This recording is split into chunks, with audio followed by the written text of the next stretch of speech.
Kita ingin membincangkan mengenai Belanjawan 2021 yang bakal dibentangkan pada hari Jumaat depan 6 November 2021 dan bagaimana kita melihat kepada peri pentingnya belanjawan ini untuk diluluskan dan juga memberi tumpuan kepada cabaran untuk menangani COVID-19 dan juga memberi satu persediaan dan juga kelengkapan yang cukup untuk fasilitis kesihatan khususnya di kawasan pedalaman.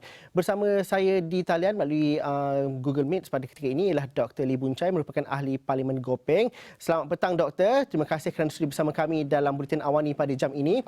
Doktor, ini adalah satu situasi di mana Belanjawan 2021 perlu dibincangkan secara lebih meluas dan ahli-ahli politik serta ahli Parlimen perlu bersahati untuk memberikan fokus yang sebenarnya kepada isu-isu yang penting berkaitan dengan COVID-19 dalam negara ini.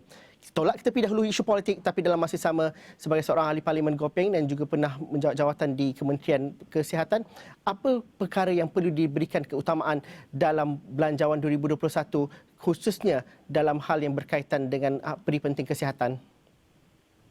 Terima kasih. Memang kita tahu bahawa belanjawan ini merupakan belanjawan pertama selepas pandemik COVID-19. Mau tak mau kita tahu sebarang perbelanjaan ataupun perancangan ekonomi tidak boleh lari daripada COVID ekonomi. Segala perbelanjaan mesti memberi tumpuan kepada bagaimana kita boleh kawal jangkitan COVID-19 ini di Malaysia. Sebab kalau kita tidak dapat kawal jangkitan tersebut, sebarang usaha untuk memulihkan ekonomi akan gagal. Jadi saya harap apabila kerajaan kemukakan Belanjawan 2021, tumpuan utama harus diberikan kepada kesihatan awam, di mana anggota di dalam kesihatan awam harus ditambah kurang-kurang 20% dan perbelanjaan harus ditambah supaya kita berupaya untuk mengawal jangkitan COVID-19 ini. Dan kemudian baru kita boleh bincang bagaimana kita nak pulihkan ekonomi. Dalam hal itu mungkin kita perlu melihat kepada beberapa fasa, Doktor. Pada pandangan Doktor, bagaimana itu perlu kita fahami? Kerana satu perkara ialah angka COVID-19 begitu tinggi pada ketika ini. Ada bantuan segera perlu diberikan, ada dana yang perlu diuruskan dengan secara tepat dan juga secara terus. Peralatan-peralatan ventilator ataupun peralatan-peralatan seperti pembinaan hospital-hospital secara mobile itu perlu dilakukan dengan lebih cepat di kawasan-kawasan pedalaman, khususnya kalau seperti di Sabah. Ujian saringan perlu dilakukan di kawasan-kawasan yang jauh di pedalaman dan di pulau yang terpencil. Jadi pada pandangan doktor, bagaimana kita melihat aspek ini perlu dijelaskan dan juga termaktub dalam belanjawan pada kali ini? Satu ialah cara pantas untuk menangani COVID-19 dan keduanya untuk jangka masa panjang kerana kita bercerita untuk sepanjang tahun 2021, doktor. Ya. Saya rasa ini penting kita mesti asingkan dua aspek dari segi menangani pandemik COVID-19 ini. Satu, aspek rawatan kepada pesakit yang memang dalam masalah di Sabah itu agak strenuous dan perlu ditangani dengan cepat. Tetapi yang paling penting adalah usaha untuk mengawal penularan virus tersebut. Sebab kalau kita gagal untuk mengawal penularan virus tersebut, ini bermakna kita akan mengakhiri dengan jumlah pesakit yang jauh lebih ramai.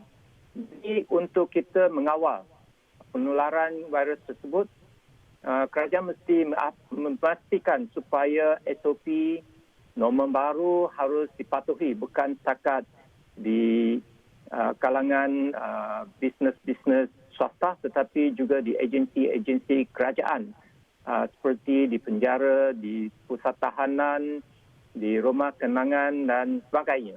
Jadi di sekolah-sekolah dan tempat-tempat awam.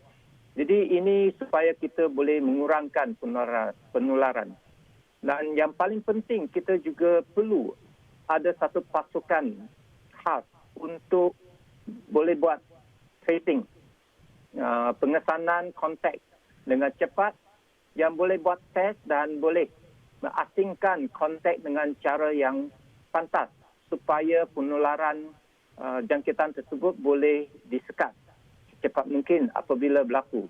Jadi dalam hal ini saya menyuruh supaya ada new pengambilan baru pegawai-pegawai kontrak ke apa dalam kesihatan awam Dan saya tahu ada pengumuman bahawa ada penambahan 2,000 anggota di Kementerian Kesihatan, tetapi kalau kita ikut proses yang biasa, ini akan mengambil kurang-kurang 6 bulan sampai 1 tahun baru dapat diambil anggota-anggota tersebut. Saya harap kerajaan boleh mempercepatkan pengambilan anggota kesihatan awam tersebut supaya kita boleh mengawal penularan virus. Dr. Ibu Chai, mungkin soalan terakhir dalam seminit kalau doktor dapat huraikan. COVID-19 dan cara mengatasi COVID-19 adalah titik pertemuan untuk ahli-ahli politik, ahli-ahli parlimen untuk bersatu dalam Belanjawan 2021 pada kali ini. Adakah ianya terlalu sukar untuk diluluskan Belanjawan 2021 ini, dan juga bagaimana doktor sendiri untuk bersidang bermulanya esok, bagaimana mungkin cara diskusi rundingan yang perlu dilakukan dan juga perdebatan yang sepatutnya ada di sesi Dewan Rakyat kelak? Saya harap ada rundingan dua-dua pihak dari segi kerajaan dan juga Blok Pembangkang supaya kita boleh setuju ada satu bipartisan support dalam bajet 2021 ini.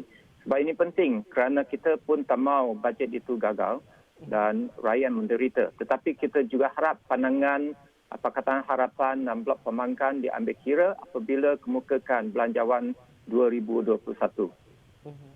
Okey, terima kasih Dr. Lee Boon Chye, merupakan ahli Parlimen Gopeng dan juga bekas Timbalan Menteri Kesihatan. Terima kasih kerana bersama kami pada jam ini.